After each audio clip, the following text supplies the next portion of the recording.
Em nome do Pai, do Filho e do Espírito Santo. Amém. Vinde, Espírito Santo, enchei os corações dos vossos fiéis e acendei neles o fogo do vosso amor. Enviai o vosso Espírito e tudo será criado, e renovareis a face da terra.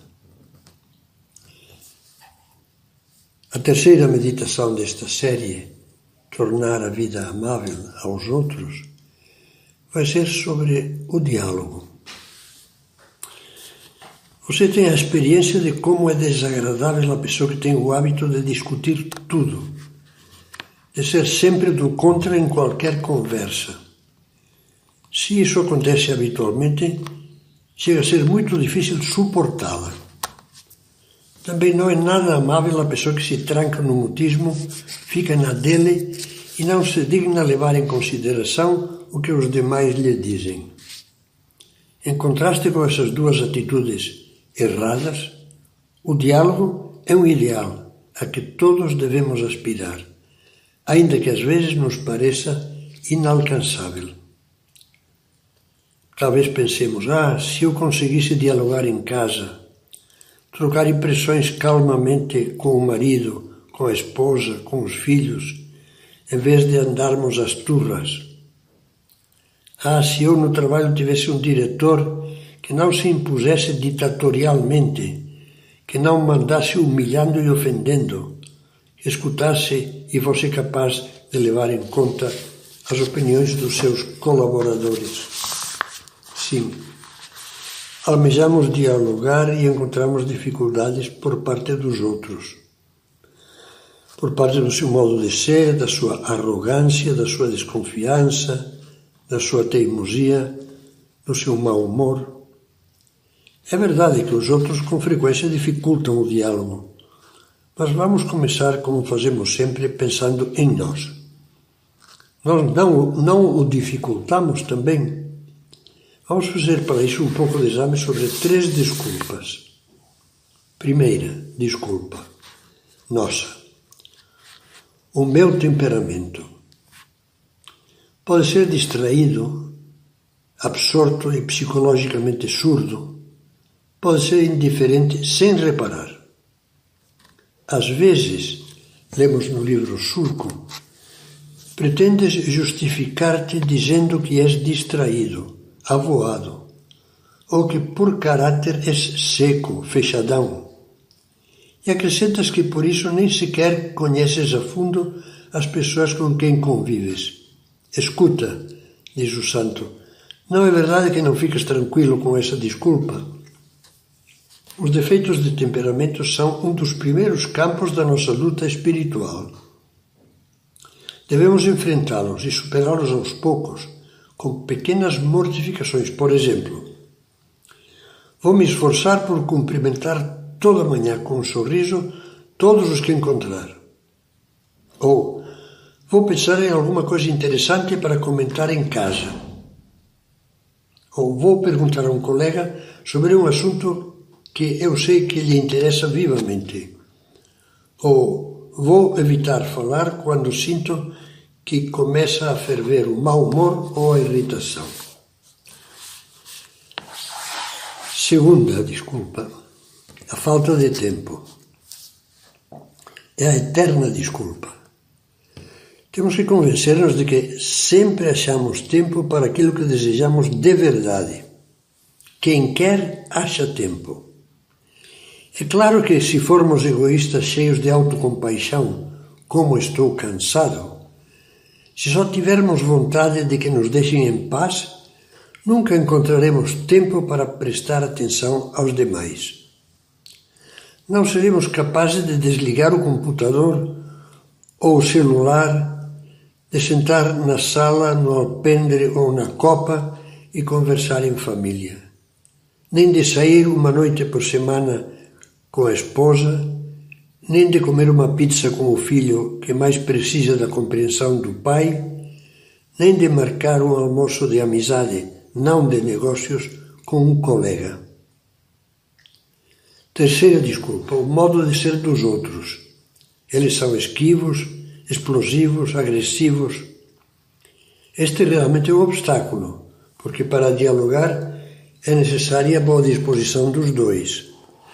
Mas por mais objetivas que sejam as dificuldades, nunca julguemos que as almas são tão frias como parecem. Coloque-se o ferro frio no fogo e, além de se aquecer e ficar em brasa, vai se tornar moldável. O fogo, no caso, tem que ser o nosso esforço para sermos e mostrar-nos afetuosos, compreensivos, bem-humorados e, além disso, para rezar pelas pessoas difíceis. Rezar. Quantas vezes não aconteceu que num ambiente familiar aquecido por um amor generoso e constante, a pessoa mais difícil se modificasse, o ressentimento mais rijo se dobrasse, a língua mais amorosa se destravasse, a megera, homem ou mulher, se tornasse como na comédia de Shakespeare, a megera domada. Condições do bom diálogo. Vou me basear agora em algumas palavras de São Paulo VI, na sua primeira encíclica Ecclesiam Suam, de 1964, na qual ele fala sobre as condições do diálogo, que é o tema da encíclica. Diálogo, naturalmente, ele o aborda do ponto de vista mundial, diálogo entre nações, diálogo entre políticos, diálogo, mas o que ele diz é válido também para o diálogo doméstico. Ele trata fundamentalmente, dirigindo-se aos bispos e padres, do diálogo da salvação, do diálogo da fé com todos, especialmente com os não cristãos ou não crentes. Mas os princípios que ele enuncia podem ser aplicados a qualquer bom diálogo.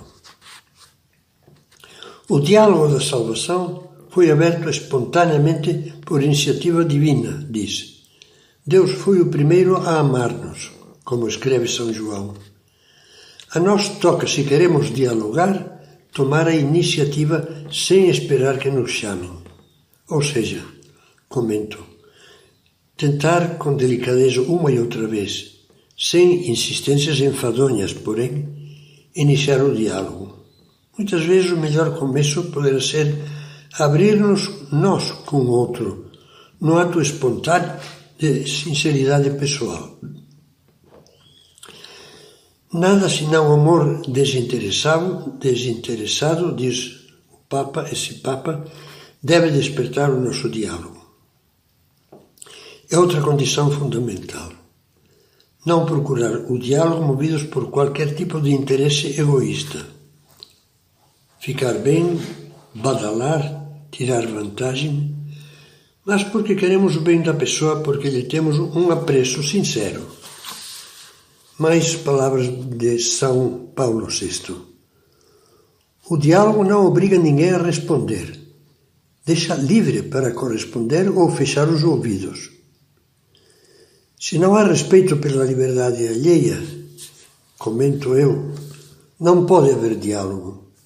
Esse respeito é um convite para que a outra parte respeite também a nossa liberdade e cada um respeite a opinião do interlocutor, mesmo que discorde dela. Na obra de Susana Tamaro, Anima Mundi, lemos o seguinte diálogo.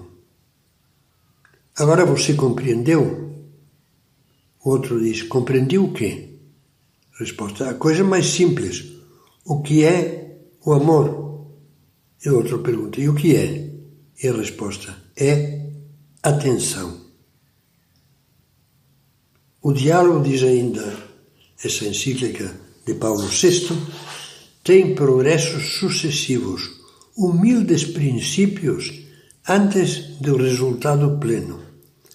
Mas nem por isso o nosso diálogo deixará para amanhã o que pode conseguir hoje.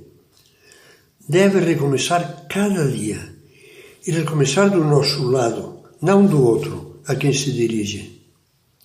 Sim, eu comento, faz falta ter paciência, paz e uma constância prudente, delicada e incansável.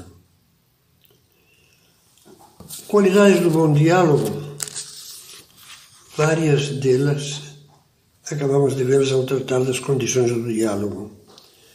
Mas a encíclica Ecclesiam Suam de Paulo VI menciona 4 qualidades principais do diálogo.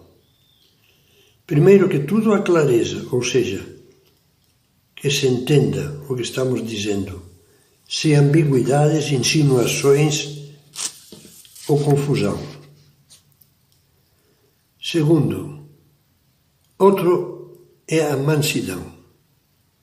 O diálogo não é orgulhoso, não é pungente, não é ofensivo.